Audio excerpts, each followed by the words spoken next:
Hi guys, for today meron tayong review isang budget drone na na-purchase natin sa online. Ito siya. Ang pangalan nito is KY912 Mini Podable Drone. Ang price lang nito guys is nasa 1,648 pesos. Iwan ko na lang yung link niya sa description box para sa ibang details ng drone na to. So samahan niyo ako guys, check natin yung laman sa loob kung sulit naman yung na-purchase natin. And after that, ipa-flight test natin siya. So let's go. KY912.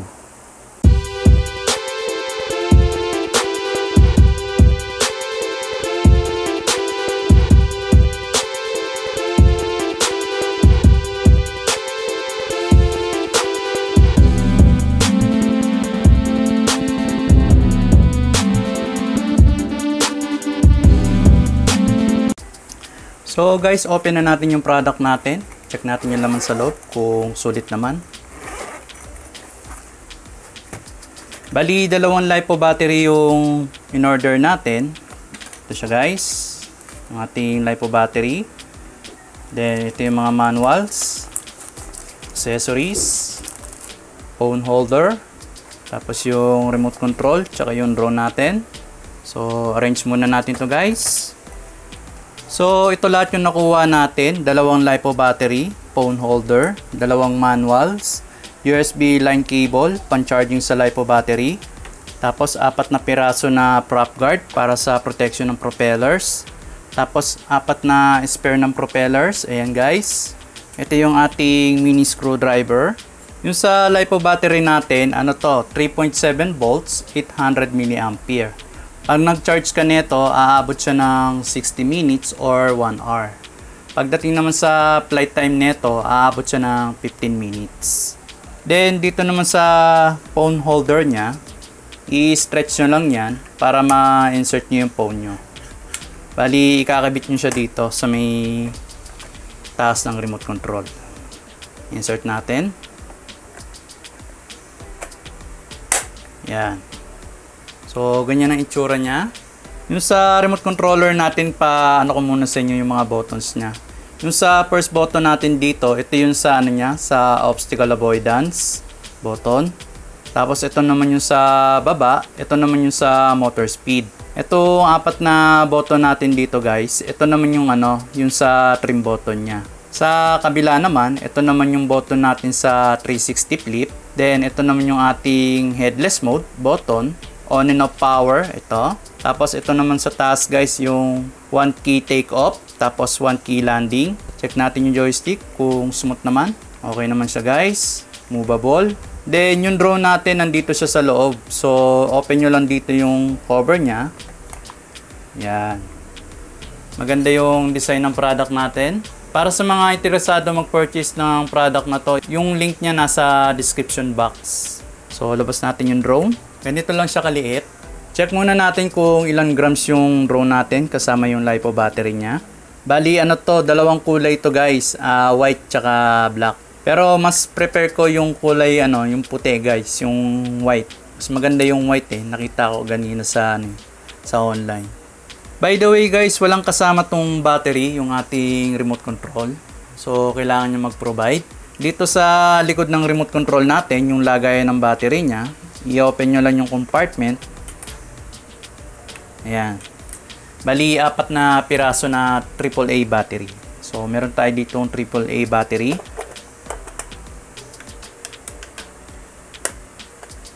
So, check muna natin guys kung ilang grams yung drone natin.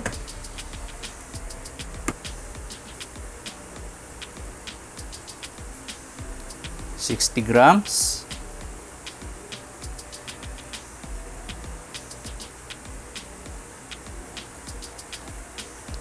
So, umabot siya ng 60 grams yung bigat ng drone natin. Kasama na yung LiPo battery niya. Then, check natin kung working yung ating remote control. Power natin. Ayan. Nagbi-blink na siya. Working yung ating remote control. Pero pag ganito guys, hindi pa siya connected sa drone natin. Kaya siya nagbi-blink ng ganyan. So, unfold natin yung legs ng drone natin. Off muna natin yung remote control. So, ganito lang siya ka-tiny, yung ating KY912. Tsaka madali lang siyang ilagay sa sa compartment ng remote control kung sakali man na hindi mo siya gamitin.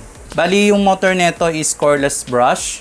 Tapos yung flight distance lang nito, aabot lang siya ng 80 to 100 meters. Sa flight altitude na naman sa pataas, umaabot siya ng 100 meters. Indoor or outdoor, pwede mo siyang gamitin. So yung power niya, nandito lang sa ibabaw. I-press na lang yan. Check natin kung working. Ayan. Then sabay na rin natin yung remote control. Ayan, nag-dip na rin siya. So baba natin ng konti. Sa mga beginners natin na gagamit ng KY912, lagyan nyo siya ng prop guard para hindi kaagad masira yung yung propeller niya, tsaka yung yung cordless brush niya. Ito yung sa ibabaw niya guys, ito yung niya, yung obstacle avoidance. So check muna natin bago natin i-flight test sa labas. Tingnan natin kung working yung motor. Up lang natin. So yung guys, working yung ating KY912 na mini drone. Lapit ko pa sa inyo. So natin ulit. Ayan. Working siya.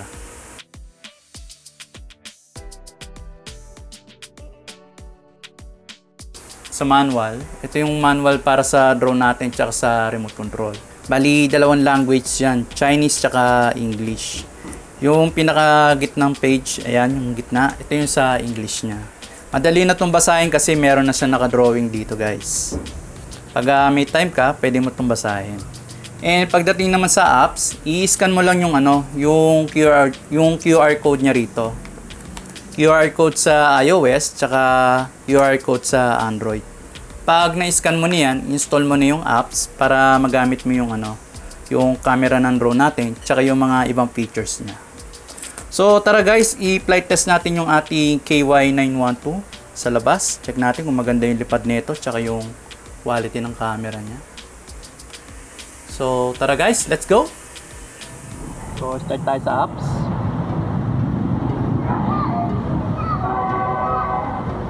So ganito yung quality ng camera niya guys, oh. Ano lang to, 1 megapixel or 720p. Ayan.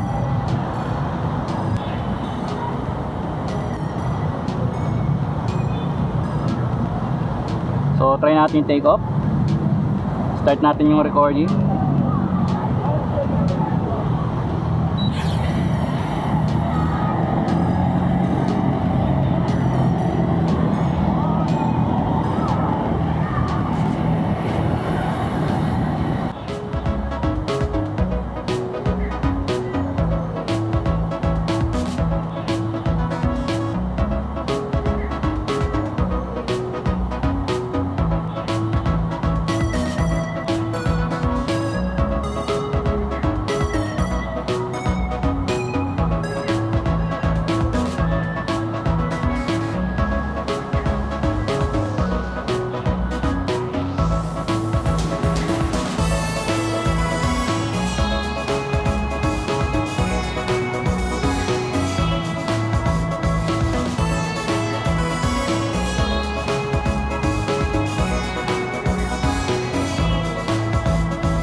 So guys, malakas yung bugso ng hangin. So try muna natin mag-capture ng photo. Malabo yung niya guys eh. Yung sa camera niya, ayun. Medyo blurred siya. So try natin mag-capture ng photo.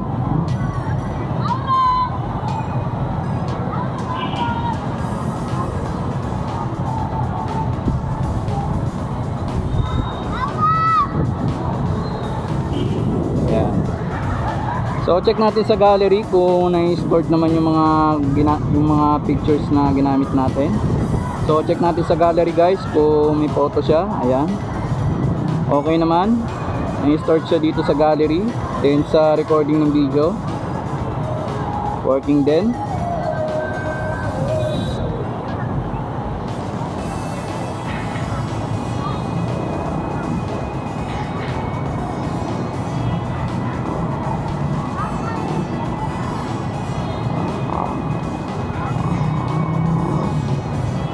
So check naman natin yung ilalim ng camera ng drone natin guys kung malinaw.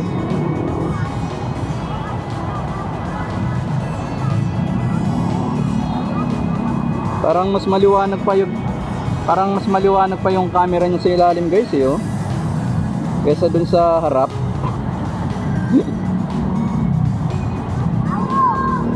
So reverse na natin sa harap. So hindi ko pa siya mapalipad kasi medyo malakas yung hangin. O babaan na lang muna natin yung lipad natin para makita nyo na maganda yung takbo ng motor nya. So start natin ulit.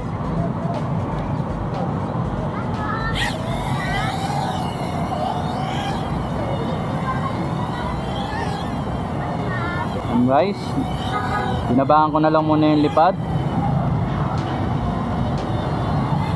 Pag beginners ka pa lang nito, ikabit mo yung yung prop guard niya para hindi masira yung propeller tsaka yung niya, yung coreless motor niya guys. So okay naman yung remote natin dito sa ating drone. Medyo mahirap lang kontrolin kasi unang-una maiksi yung joystick natin. Pero compatible to sa mga bata na gusto magpalipad ng ganito kaliit na drone. Binabaan ko lang muna yung lipad. Pero ang ko na lang dito guys, yung 50 meters lang pag magpapalipad ka nito. Pag medyo malayo-layo na sa 50 meters, mahirap na siyang kontrolin. So gamitan mo lang ng trim guys pag tabingi yung lipad ng drone. Yan.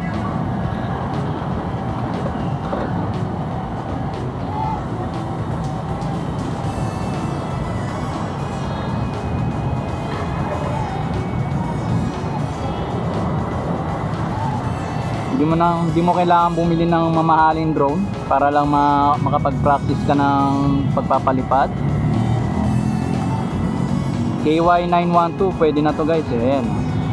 Okay naman yung hover nya. Steady lang diba? Ay steady lang. Di masyadong malikot. Medyo magalaw lang siya. Kailangan mo lang i-remote ng konti. So try natin mag-flip. Oops, malakas yung hangin. Balik natin dito sa atin.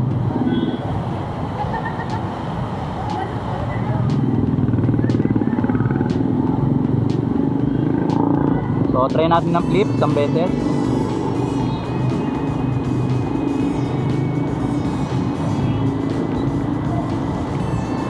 So hindi siya nag-flip. Baka lobat na. Lapit natin ng konti.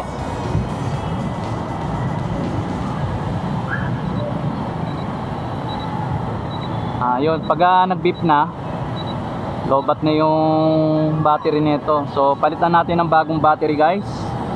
Landing lang natin. Manual landing ako. Joystick.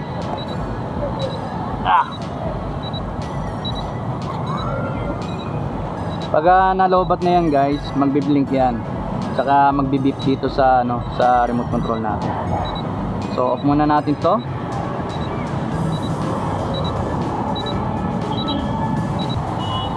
So tara, i-enjoy natin paliparin yung ating KY912. So take off na natin itong button. So try natin mag-flip. Di natin na-try kaganina. Yan. Working yung flip natin guys. One more time. Ayan. Hindi ko na masyadong nilayo dahil malakas yung hangin.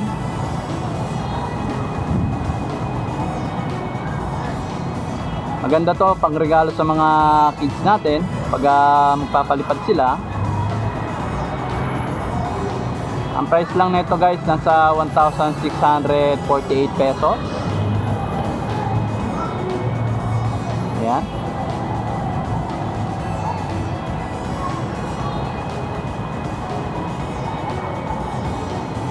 Pwede nyo rin itong paliparin sa indoor or sa bahay nyo kung maluwag yung space.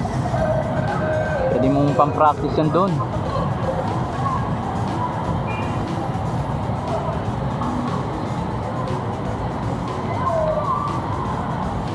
Adjust natin yung motor speed. Ayan, mabilis na yung takbo ng motor nya guys. Isa pa, motor speed. Ayan. Naka number 3 na yung takbo ng motor nya. So mabilis na talaga lipad niyan. Ayan oh.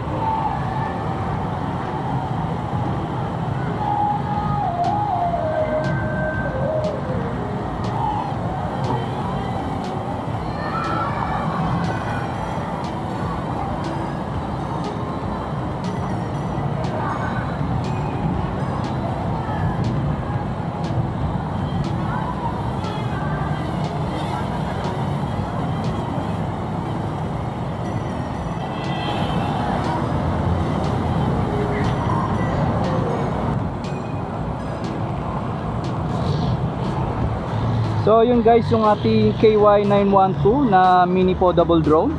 Ayan. Working naman siya. So don't forget to hit yung ating subscribe button and click mo na rin yung ating notification bell para ma-notify ka sa mga iba pa nating unboxing reviews and tutorials.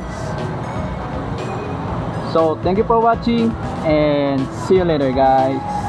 KY912 mini podable drone. Bye!